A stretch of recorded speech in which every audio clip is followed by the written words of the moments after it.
A hunker is not a squat. One reason diplomats have so much trouble coming to any kind of agreement is that they sit in soft chairs around a large table with yellow pads in front of them to doodle on. They're too comfortable for serious negotiation. My theory is that world peace could be achieved in short order if the diplomats were made to hunker out in a barnyard and draw their proposals on the ground with sticks.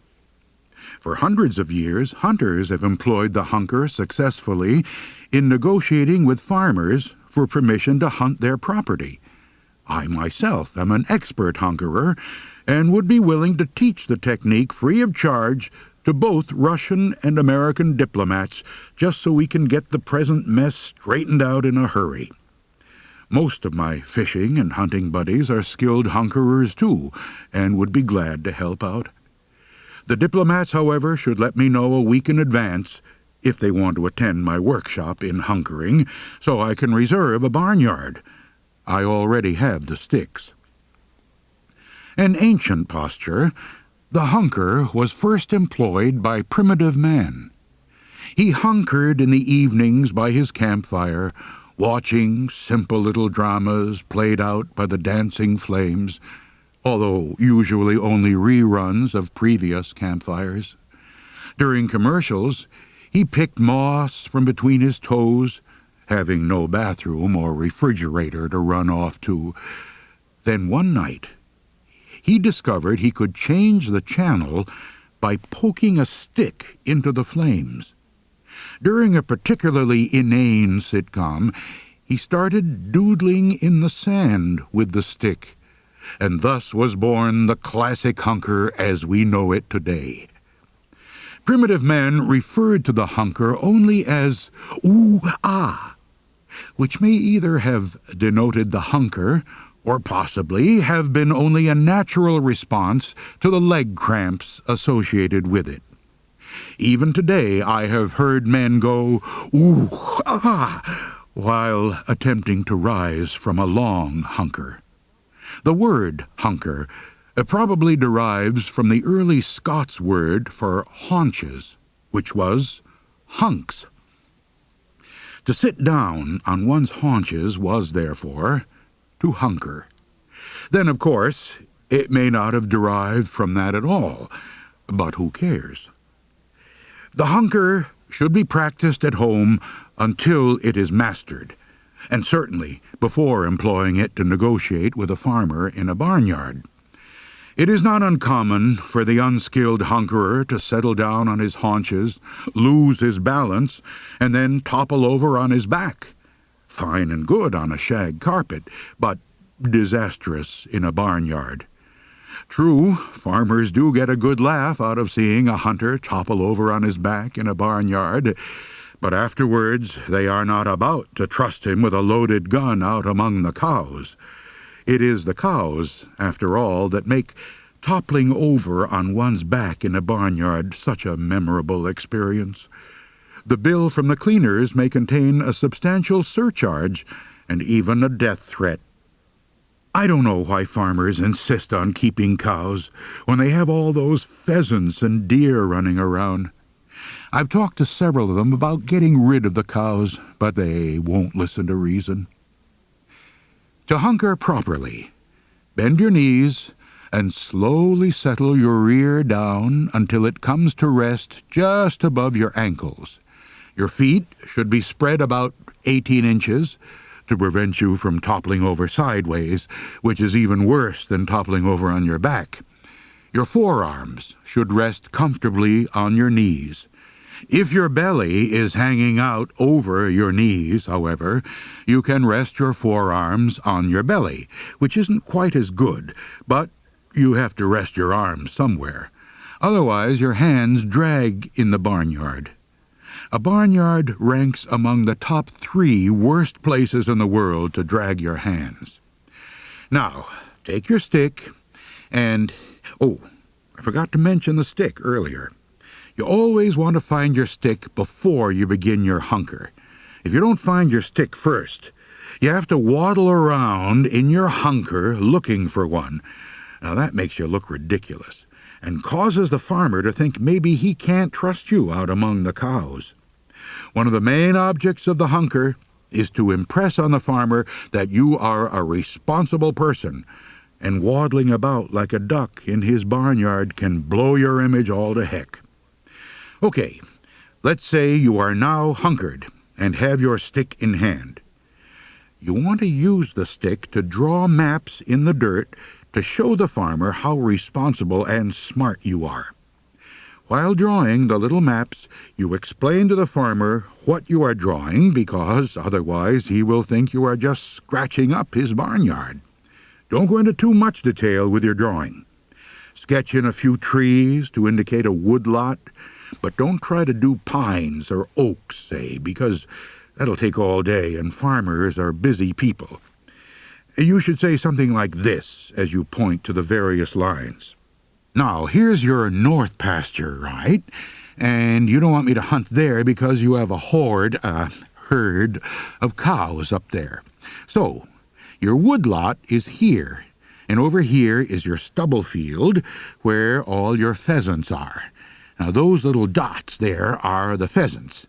Now, I just want to hunt the little dots. What do you say? In hunkering with your farmer, you should be careful to draw him down with you into the hunker. You lose much of your persuasive power if you are hunkered and he is standing over you looking down, and you have your neck bent way back in order to look up. Now, this has happened to me on occasion, and I've found it to be quite embarrassing. Once, the farmer continued walking about the barnyard doing his chores, and I had to waddle alongside of him, trying to draw quick little maps in the dirt every time he stopped to slop a hog or something. Modern farming methods have complicated hunkering. Big corporate farmers now work in large steel and glass office buildings, hundreds of miles from the actual farm. They milk the cows, slop the hogs, and shovel out the barn all by computer. And I can't say I blame them one darn bit. The farther you can get from either end of a cow or pig, so much the better, at least in my opinion. But getting a big corporate farmer to hunker right there in his office with secretaries running in and out can be a problem.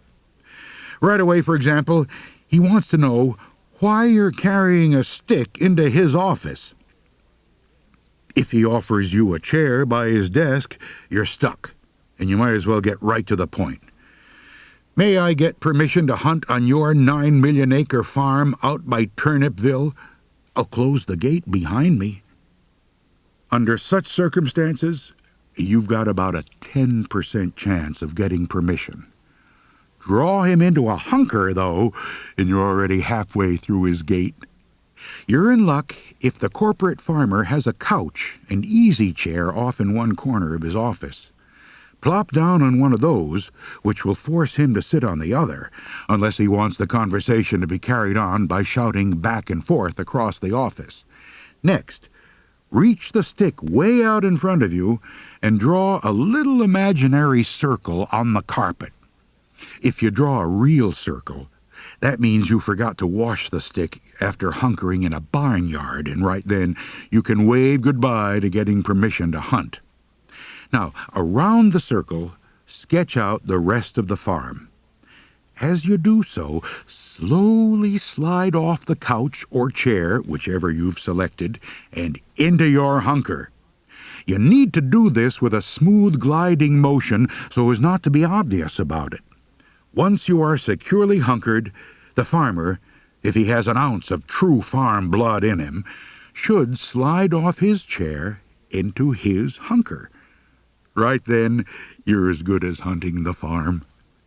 I once drew a corporate farmer into a hunker in the middle of his office by pointing out a tiny, intricate design on one of his oriental rugs. He dropped into a hunker to examine it close up. Once we were hunkered, I switched the conversation to hunting and soon got permission to hunt. The man was an old-style farmer, though, and loved to hunker.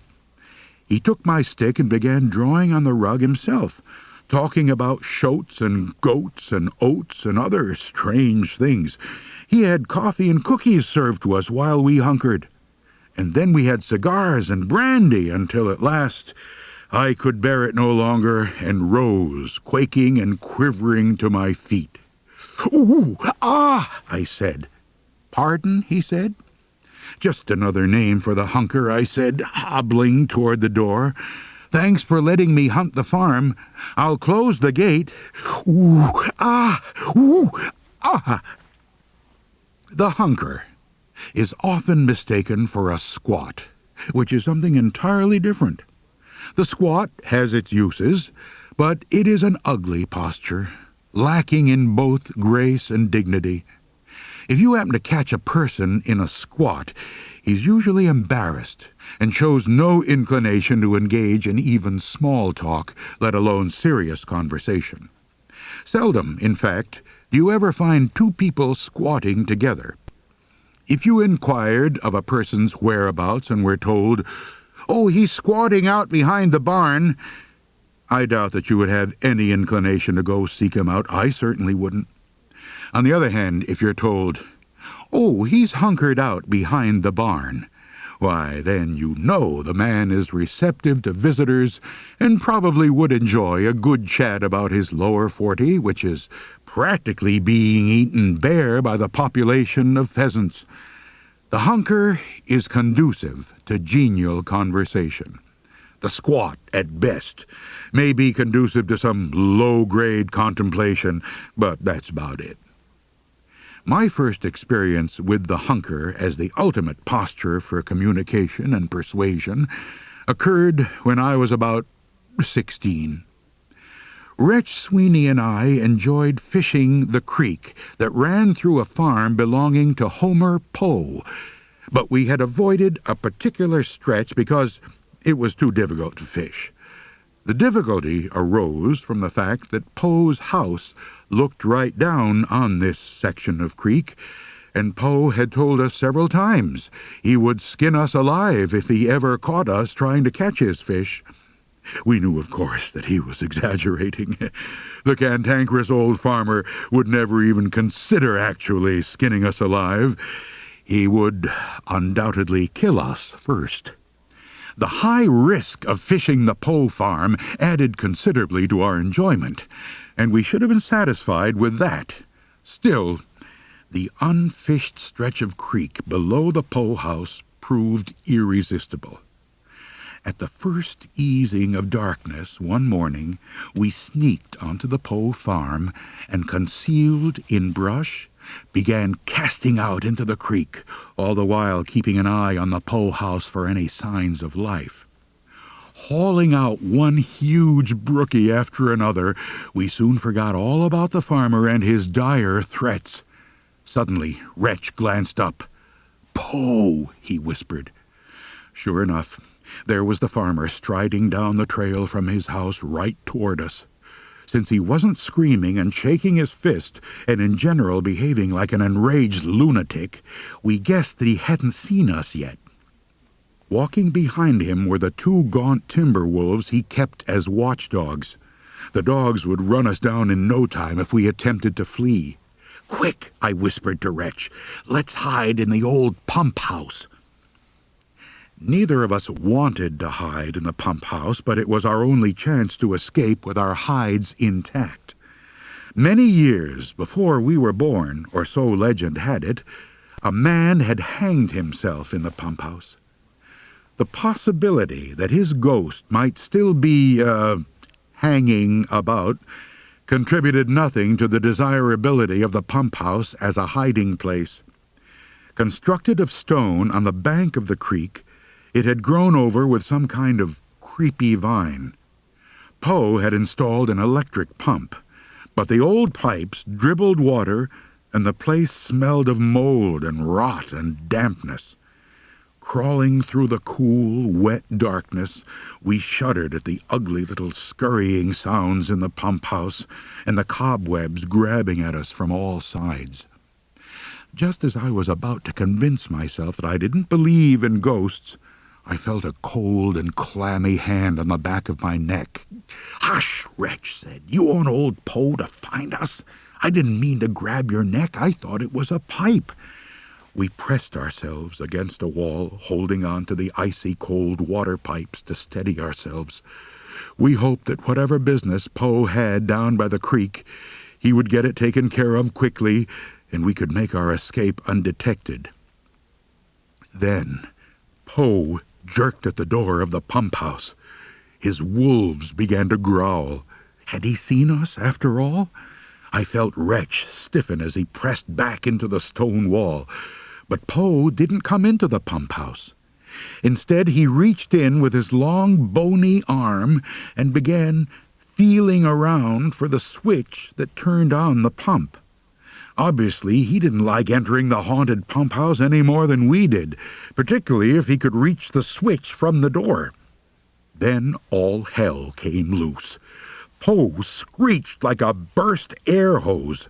His dogs fled howling for home. Wretch was whipped back and forth from one side of the pump house to the other. I thought the ghost had us all for sure. Wishing not to be outdone, I contributed what I could to the overall clamor. Wretch sprang through the door with me running up his back. The wolves were now just black streaks going up the hill toward the Poe house. Poe was flailing about on the ground, performing what looked like the Australian crawl on more or less dry land. Wretch and I left him in a cloud of dust. Since we were covered from one end to the other with slimy cobwebs, he couldn't possibly have recognized us. "I don't know what made me do it," Wretch said later.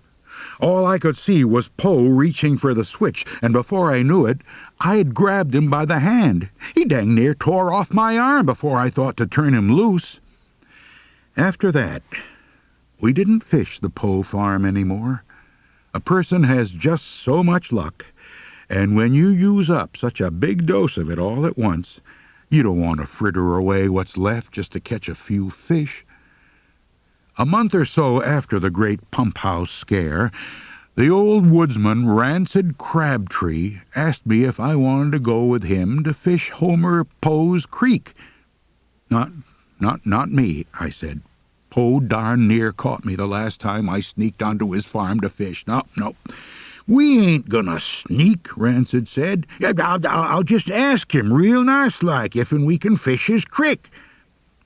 "You mean that Homer Poe is going to let us fish his crick just because you ask him real nice?" "Well, sure. Of course, I might have to hunker with him a spell." And that's what he did. We drove over to Poe's, and Rancid got out and confronted the old farmer in his barnyard. I could see Rancid's jaw working up and down, and Poe shaking his head. Then Rancid picked up a little stick and sank down into his hunker and began drawing on the ground. Pretty soon Poe sank down into his hunker. After a bit, Poe began to laugh. I couldn't believe it. I thought Rancid must be drawing dirty pictures in the dirt to make Poe laugh like that. After about an hour of hunkering, Rancid came back to the truck. "Ooh, he said, rubbing his haunches. That Poe is a tough man to hunker with, and pretty dang strange, too. Asked me if I knew anything about ridding a pump house of ghosts, 'cause his garden is drying up for lack of water. Now grab your fish pole and let's go fishing." The great thing about hunkering is that it has its own built-in time limit. A man can hunker for about an hour, but after that, his hunks begin to cramp, and pretty soon he has a Charlie horse that could run in a steeplechase.